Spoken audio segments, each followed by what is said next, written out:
Mobile applications now serve as a primary interface between organizations and their customers, making them a direct reflection of both technical and compliance maturity. Under SOC 2, mobile app governance sits squarely within the security and privacy categories, demanding disciplined control from code design to public release. The mobile software development lifecycle, commonly abbreviated as SDLC, must ensure that each phase embeds confidentiality, integrity, and availability protections. That includes secure coding, testing, and deployment processes with evidence retained across iOS and Android ecosystems.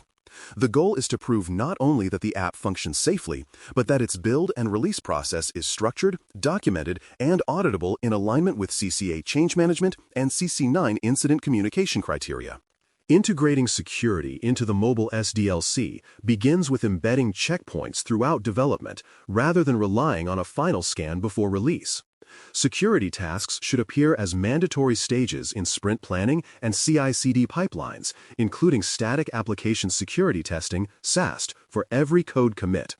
Threat modeling during early design phases helps teams anticipate potential abuse cases, such as data leakage through API misuse or insecure storage, and design preventive countermeasures.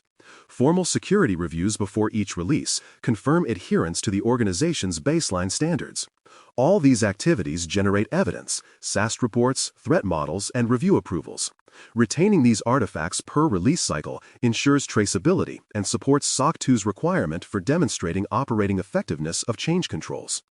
Version control and branching policies provide the structure that underpins software integrity. Protected branches, enforced peer reviews, and automated checks ensure that no unvetted code reaches production. Commits must map to corresponding tickets in the change tracking system, linking technical modifications to authorized work items. Each release should be tagged by build number and environment, development, staging, or production, enabling auditors to trace exactly which code was deployed when.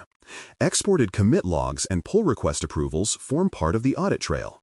These practices don't just improve collaboration, they transform software repositories into verifiable systems of record that satisfy SOC 2's documentation and change control evidence expectations. Dependency and library management represent another critical component of mobile security. Modern apps rely on numerous third-party frameworks and SDKs, which can silently introduce vulnerabilities or licensing conflicts. Continuous scanning of dependencies against vulnerability databases like NVD or OSS Index detects outdated or risky components. Maintaining a software bill of materials, SBOM, provides visibility into exactly what the application contains, information that regulators and customers increasingly demand. Each component's license and update status should be tracked, with remediation deadlines defined in service-level agreements. Closing these findings within prescribed SLAs and retaining the corresponding evidence demonstrates proactive control operation rather than reactive patching. Mobile API security governs the communication bridge between the app and its back-end systems. APIs must enforce robust authentication using short-lived tokens validated on each call. Encryption in transit via TLS is mandatory, with certificate pinning on the client to prevent man-in-the-middle attacks. Rate limiting and anomaly detection protect against abuse and automated scraping, while API error logging feeds into centralized monitoring to detect suspicious activity. Recording these controls and maintaining test logs showing encryption and authentication results provide concrete audit evidence. Strong API security isn't merely a design best practice, it's a visible assurance to auditors that confidentiality and integrity criteria are upheld beyond the device itself. Build pipeline controls ensure that compiled binaries originate from authorized and verified sources. Access to build servers and signing environments must be tightly restricted, ideally requiring MFA and role-based access. All build artifacts should be signed with verified certificates to prevent tampering, with private keys stored in a secure vault or hardware security module, HSM. Every build event, including initiator, source branch, and hash value, should be logged. These logs provide traceability for every app version released, allowing auditors to confirm that only controlled, validated builds reach the marketplace. The build process, when governed correctly, becomes a control system in itself, a bridge between development agility and compliance assurance. Testing is where controls become measurable. Both static and dynamic analysis, SAST and DAST, should run automatically for each build. Mobile-specific vulnerability checks, such as insecure data storage or improper permission use, must be included. Results and approvals should be documented and retained for every release cycle. Evidence might include test reports, vulnerability closure tickets, or approval emails from security reviewers. These materials allow auditors to verify that testing is both systematic and consistent, not opportunistic. Security testing evidence also demonstrates that the organization validates controls continuously, aligning directly with SOC 2's principles of ongoing monitoring and operational assurance. App Store release governance ensures that public distribution follows a controlled and traceable process. Every App Store submission should have a documented approval chain, including product, security, and compliance sign-offs before upload. Release versions must match those tagged in the build system, preserving end-to-end traceability. Copies of submitted binaries, along with metadata such as release notes and approval timestamps, should be archived. Organizations should also monitor App Store policy updates that might impact compliance, such as privacy disclosure requirements or encryption declarations. Demonstrating a repeatable release workflow assures auditors that the transition from internal testing to public deployment remains governed, not ad hoc. Certificates and key rotation underpin trust in the mobile ecosystem. Developer and distribution certificates used for signing must be maintained under a formal key management policy. Automated expiration alerts prevent lapses that could disrupt updates or invalidate releases.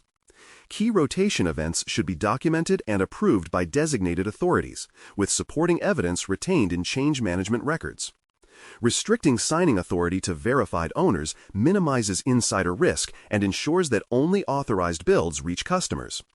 Auditors often review signing records to confirm continuity and accountability, proof that cryptographic materials are handled with the same rigor as infrastructure keys in the backend.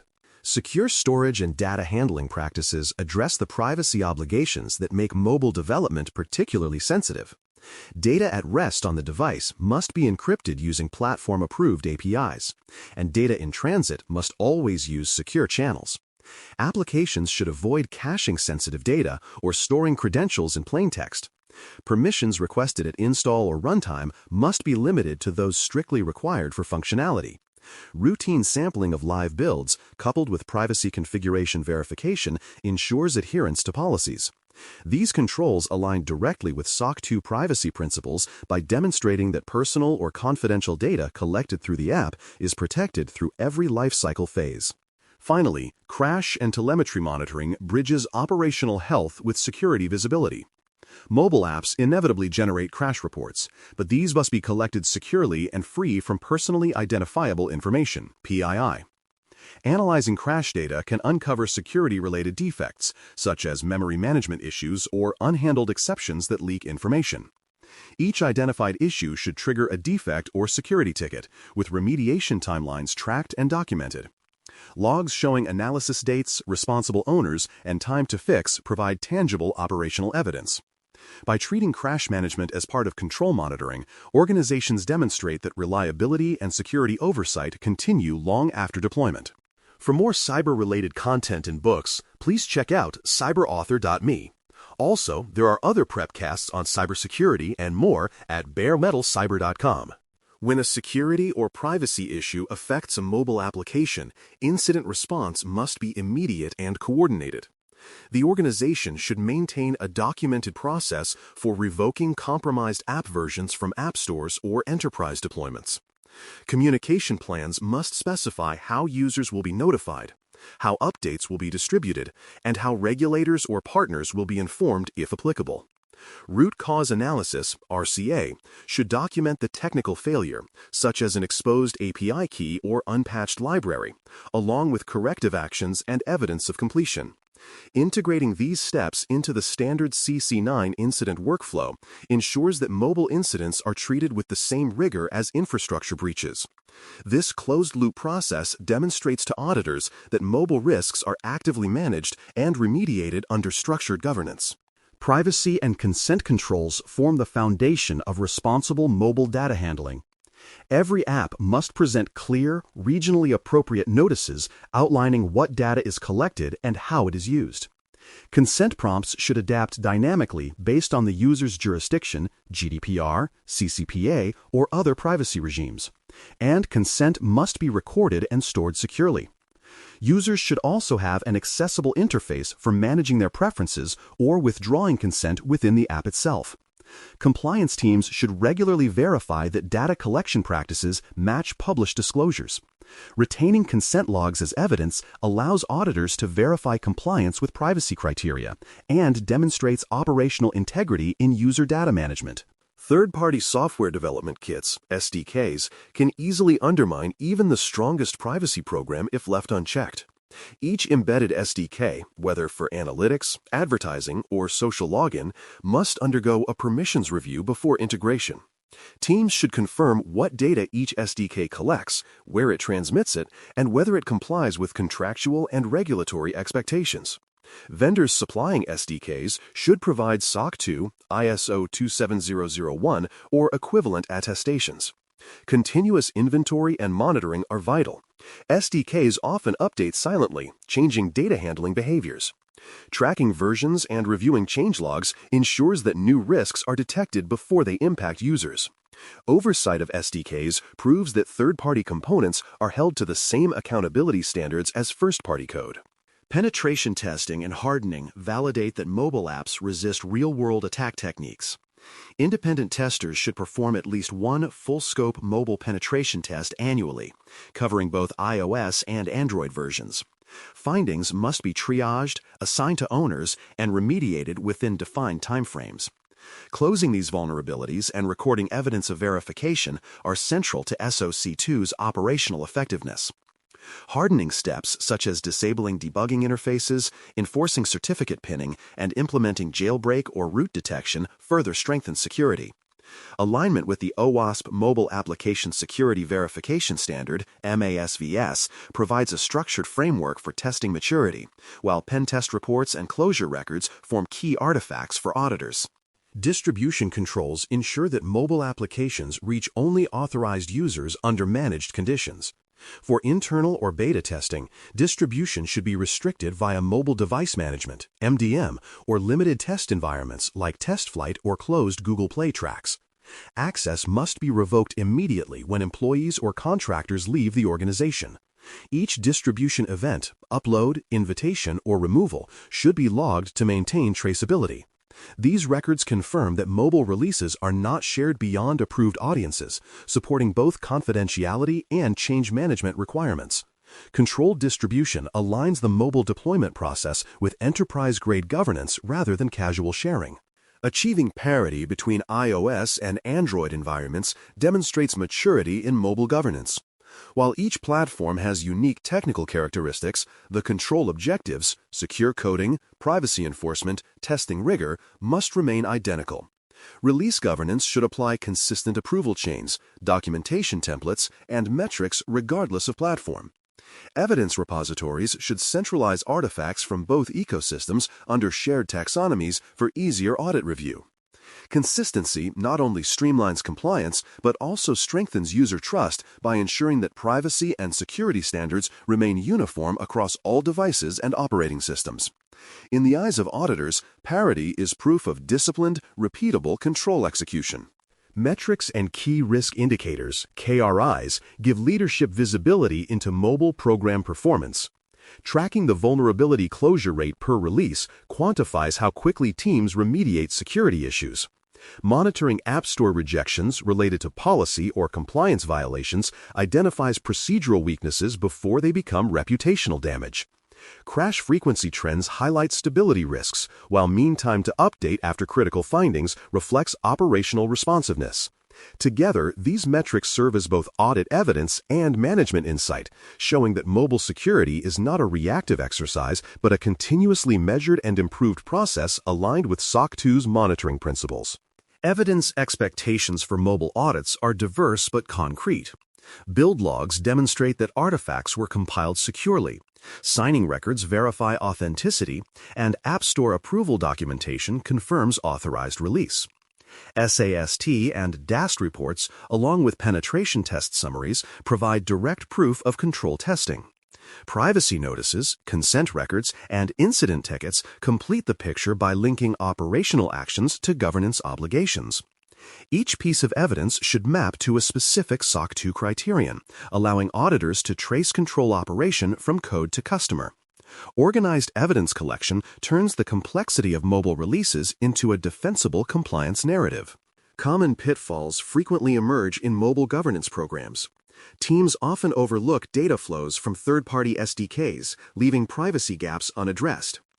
Failing to rotate signing keys or to document those rotations can invalidate long-term trust in the app's authenticity. Permissions requested by the app may exceed documented policy, exposing a mismatch between declared and actual data handling. These issues are best mitigated through structured checklists, automated policy scanning, and periodic manual validation. Embedding automation and human review ensures completeness, while documented remediation provides a record of accountability and continuous improvement. Effective governance depends on clear ownership and cross-functional collaboration. A designated mobile security lead should oversee technical control implementation, while a release manager coordinates the approval and deployment workflow. Quarterly security reviews verify that controls remain aligned with evolving platform standards. A cross-functional change advisory board, CAB, should review significant updates, ensuring that privacy, legal, and security implications are addressed before release. Metrics and findings should be published to a compliance dashboard, giving leadership and auditors a single view of mobile risk and performance. This governance structure ensures that accountability is built into every layer of the mobile SDLC. Cross-framework alignment amplifies the efficiency and assurance of mobile programs. Mapping controls to the OWASP-MASVIS framework and ISO 27034 for application security ensures international consistency. Many of the same artifacts, SAST, DAST reports, signing logs, consent records, can also satisfy PCI DSS and other mobile compliance assessments. Maintaining a traceability matrix that connects each control to multiple frameworks reduces redundancy and simplifies audit preparation. This integration demonstrates that compliance is part of the engineering workflow, not a post-release activity. Maturity in mobile governance develops through distinct stages. At first, testing and release processes may be manual and inconsistent. Over time, automated security gates in CI/CD pipelines enforce standards automatically, preventing non-compliant builds from advancing. Predictive analytics and risk dashboards follow, highlighting vulnerabilities before they reach production. Fully mature programs operate under continuous validation, where code analysis, privacy scanning, and compliance metrics update in real time. This progression mirrors the broader SOC2 journey, from reactive control execution to proactive, measurable assurance that evolves alongside business growth. In summary, mobile app SDLC and release governance turn innovation into a managed, auditable process. By integrating security and privacy into every development phase, organizations prove that compliance isn't a barrier to speed, it's a framework for trust. Traceability from code commit to App Store release, combined with automated testing and privacy enforcement, delivers both reliability and transparency. App Store integrity, certificate control, and continuous validation uphold SOC 2's expectations for security and privacy in the mobile era. Looking ahead, this foundation naturally extends into infrastructure as code guardrails and policy as code automation, where governance moves from process to programmable enforcement.